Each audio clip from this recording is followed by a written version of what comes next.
Hello, friends. Welcome to SS Learning Hub for Fundas and Concepts.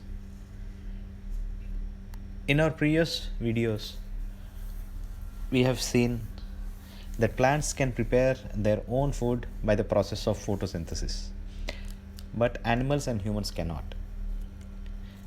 Animals and humans get their food from plants either directly or by eating plants or indirectly by eating animals that eat plants. Some animals can eat both plants and animals. Recall that all organisms, including humans, require food for growth, repair, and functioning of the body. Animal nutrition includes nutrient requirement, mode of intake of food, and its utilization in the body. The components of food, such as carbohydrates, are complex substances. These complex substances cannot be utilized as such, so they are broken down into simpler substances. The breakdown of complex components of food into simpler substances is called digestion.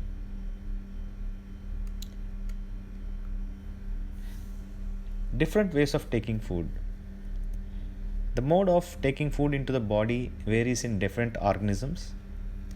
Bees and hummingbirds suck the nectar of plants. Infants of human and many other animals feed on mother's milk. Snakes like the python swallow the animals they prey upon. Some aquatic animals filter tiny food particles floating nearby and feed upon them.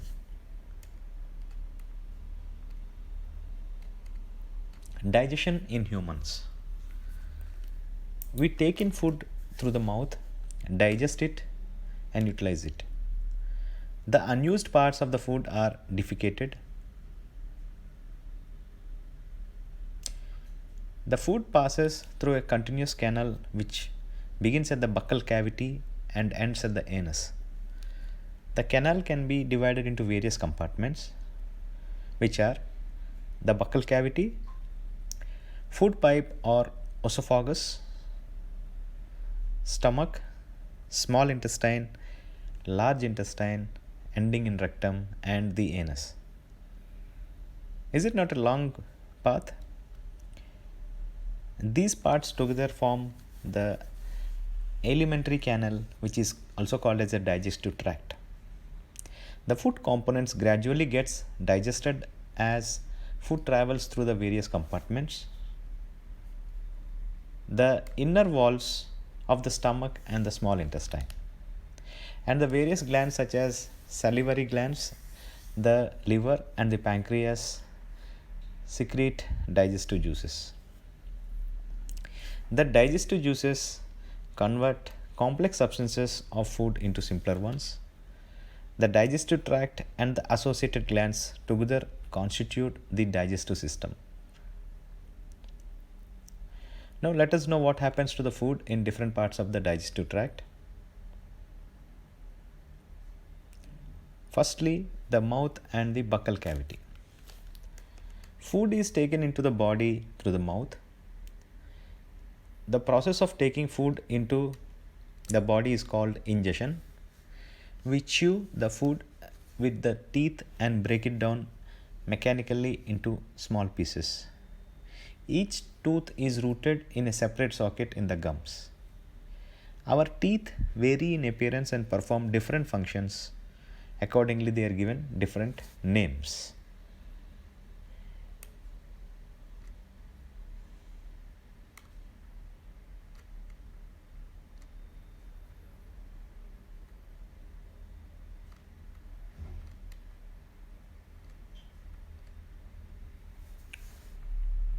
Food is pushed down by the movement of the wall of the food pipe.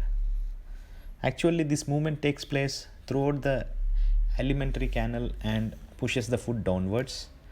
At times, the food is not accepted by your stomach and is vomited out. Recall the instances when you vomited after eating and think of the reason for it. The stomach. The stomach is a thick walled bag. Its shape is like a flattened U, and it is the widest part of the alimentary canal. It receives the food from the food pipe at one end and opens it into the small intestine at the other. The inner lining of the stomach secretes mucus, hydrochloric acid, and digestive juices. The mucus protects the lining of the stomach.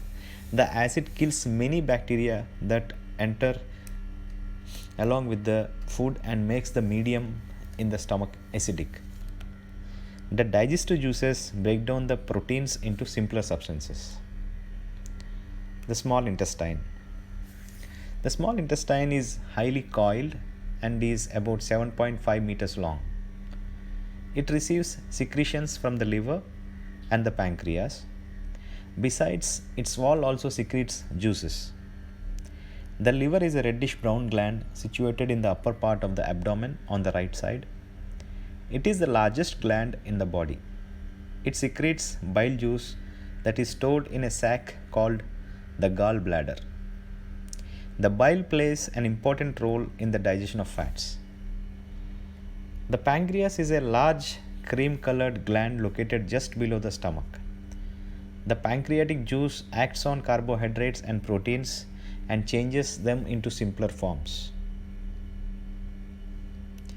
The partly digested food now reaches the lower part of the intestine, where the intestinal juices completes the digestion of all components of the food. The carbohydrates get broken into simple sugars such as glucose, fats, fatty acids, and glycerol, and proteins into amino acids. Absorption in the small intestine. The digested food can now pass into the blood vessels in the wall of the intestine. This process is called absorption. The inner walls of the small intestine have thousands of finger-like outgrowths. These are called villi. The villi increase the surface area for absorption of the digested food. Each villi has a network of thin and small blood vessels close to its surface. The surface of the villi absorbs the digested food materials. The absorbed substances are transported via the blood vessels to different organs of the body where they are used to build complex substances such as the proteins required by the body. This is called assimilation. In the cells, glucose breaks down with the help of oxygen into carbon dioxide and water, and energy is released. The food that remains undigested and unabsorbed then enters into the large intestine. The large intestine. The large intestine is wider and shorter than small intestine. It is about 1.5 meter in length. Its function is to absorb water and some salts from the undigested food material. The remaining waste passes into the rectum and remains there as a semi-solid fecus. The fecal matter is removed through the anus from the time to time, and this is called egestion. Digestion in grass-eating animals. Have you observed any time cows, buffaloes, and other grass-eating animals chewing continuously even when they are not eating grass? Actually, they quickly swallow the grass and store it in a separate part of a stomach called rumen. Here the food gets partially digested and is called cud. But later the cud returns to the mouth in small lumps and the animal chews it. This process is called rumination, and these animals are called ruminants. The grass is rich in cellulose, a type of carbohydrate. Many animals, including humans, cannot digest cellulose. Ruminants have a large sac-like structure between the small intestine and large intestine.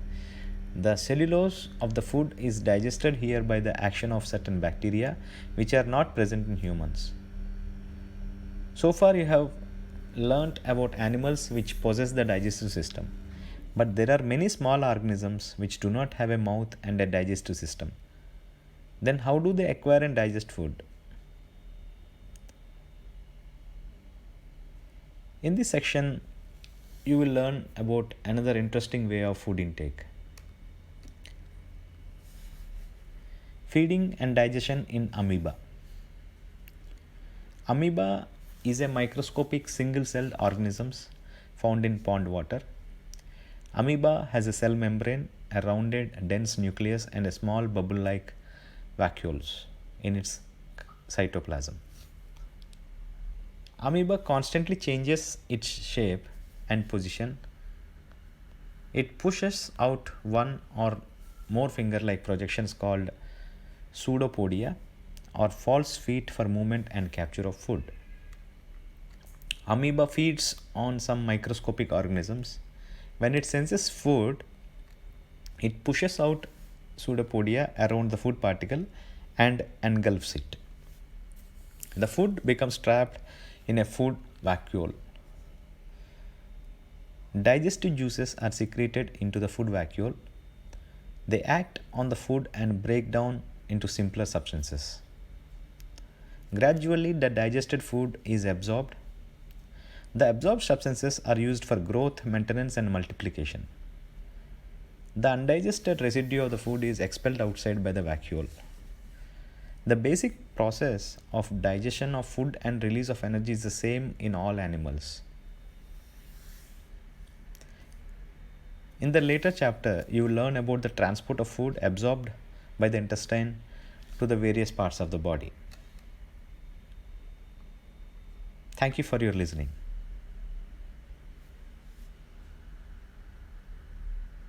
Stay tuned for more updates. Cheers.